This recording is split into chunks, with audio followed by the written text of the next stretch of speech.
The history of America is a continuum without any clear breaks in its pattern of change.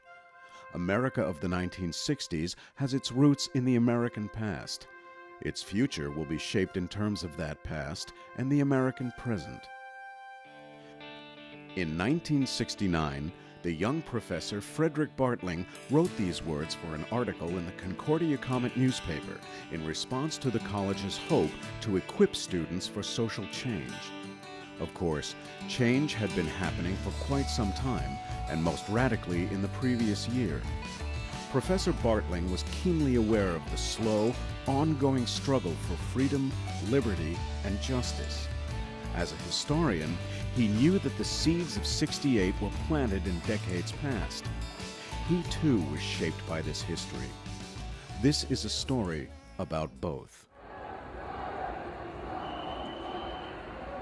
In 1968, the students and faculties on America's campuses reflected the shifting of American ideals with protests, moratoriums, and strikes. Places of learning had become the epicenter for social activism. At Barnard College, the all-women's school in New York, a scandal made the news headlines when a student was found to be living off campus with her boyfriend. At the University of Wisconsin-Madison, crosses were placed by students protesting the Vietnam War with a sign reading, "Bascom Memorial Cemetery, Class of 1968. At the University of Minnesota, over 100 faculty members committed to canceling classes to join a strike against the war in Vietnam and racism.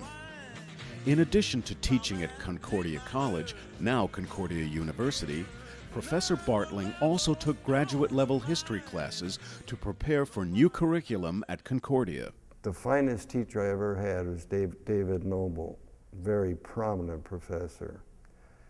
Intellectual history, American intellectual history, which talks about American ideology and ideas, how they shift over time.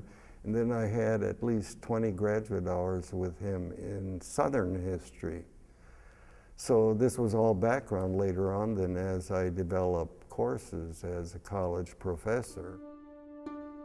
While Professor Bartling was preparing for future coursework, Concordia, like many small private institutions, was caught somewhere between honored traditions and innovative beginnings. The Women's Club wrote letters to the men in Vietnam in December, and during March, which was Women's Month, had a tea and bridal show. The Barbershop Quartet was still a hit. A group of gutsy guys threatened President Poehler if he didn't give permission for the Grow a Beard contest. Although protests on the campus were rare, like this one for starving Biafrans, the school has had a long history of responding to social justice issues. During the summer of 1968, President Poehler presided over a bold new venture among Minnesota private colleges when he introduced the community to Metropolitan Teacher Education Program Selection, better known as MTEPS. There was a growing need for minority teachers in the public schools, so with the help of funding from local leaders to pay for tuition, the first class of 25 minority students joined the campus in the fall. A majority of the students were in their 20s and had not gone on to college after high school. However, there were a few older students, and they had life experience to help guide them through being on a mostly all-white campus. Nina Zachary entered the program as a junior. Dr. Paler had told us, don't be upset if someone says something unkind to you. What I learned from that experience was that say for instance, when a teacher made an assumption about us, I learned that they probably did not know about our background. We did not know about their background. So we had to be patient to get to know each other. So Gert and I would go and talk to Professor Bartling, and sometimes we would go and ask him, are you going to have any time after class or sometime? And he would say yes. He knew all about the Native American experience, and he knew about the Black experience. He just seemed to be all knowledgeable.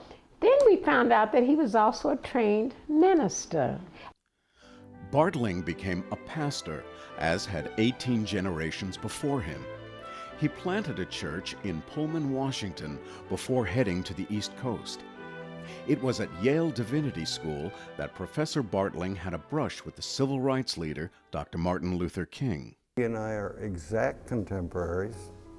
I am a half a year older. I was born in 28, he was born in 29. And I was studying in the library there, and he came in. And of course, already he was a prominent leader at that point with civil rights in Alabama, the Montgomery bus boycott, Rosa Parks. After finishing at Yale, Bartling was called to be a pastor at a small church in Auburn, Alabama, where legal racial separation, America's version of apartheid, continued. I was asked to send invitations to the preachers to come to the service. Well, I'm totally oblivious, so I get the Lutheran Annual and check out all the preachers, and there are white preachers and black preachers.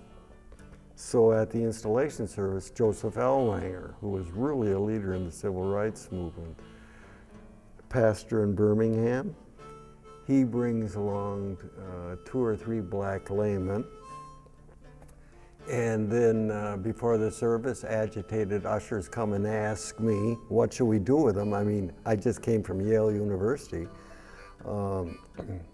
So I tell them, and it just galls me even to say this, I say, well, seat them in the back. So they did.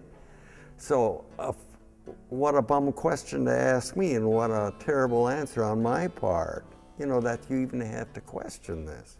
One of the men that attended the pastor's service was Chris McNary. 3 years later, in 1963, his daughter Denise McNary was killed on a Sunday morning by a bomb that destroyed the 16th Street Baptist Church. That was the summer of 1960. I was asked to come to Selma, Alabama, of all places, Selma. The Pettus Bridge later on with Martin Luther King and the March to Montgomery. I spent a week there with black high school youth. What we did was took a march down the highway to a very successful black farmer. Suddenly a police car comes up and stops, and they knew who Joseph L. Wanger was. And they get out, and they obviously weren't fussing with me. So they take him in the car and take him to Selma and harass him. And of course, what they said at that time, they asked us, and I can't say it because it's the N-word, what is this march about? You know, the impact of that kind of thing upon me leads to all kinds of realization. Professor Bartling left the South with that realization embedded in his heart. He, his wife Ruth, and his growing family moved to Minnesota. Those experiences he had in the South deeply impacted the themes he taught and the way he cared for students for the next 40 years. He still teaches about 1968 with, as always, an historical perspective.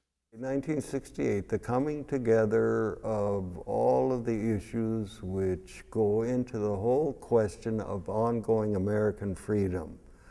Those who stood opposed to the protest movements that undergirded that urge to go that way, and on the other hand, those who pushed for it. There are a lot of textbooks which talk about this period as America coming apart. The coming apart also allowed for new freedoms and expressions. In just 1 year, Concordia's campus looked considerably different. Gertrude Buckanaga was in the first MTEPS class in 1968. Today, she is the executive director of the Upper Midwest Native American Center in Minneapolis. Moving forward is your self-esteem, your goals, and how you feel about yourself. If you don't view your culture as important, who is going to? Still got a way to go, ongoing freedom. It's not over. Press to the goal. Freedom, freedom, freedom, freedom, freedom, freedom, freedom, freedom. What's better than a good story? You know, which is a true story and kind of a growth story that gives meaning to your life. So. Sometimes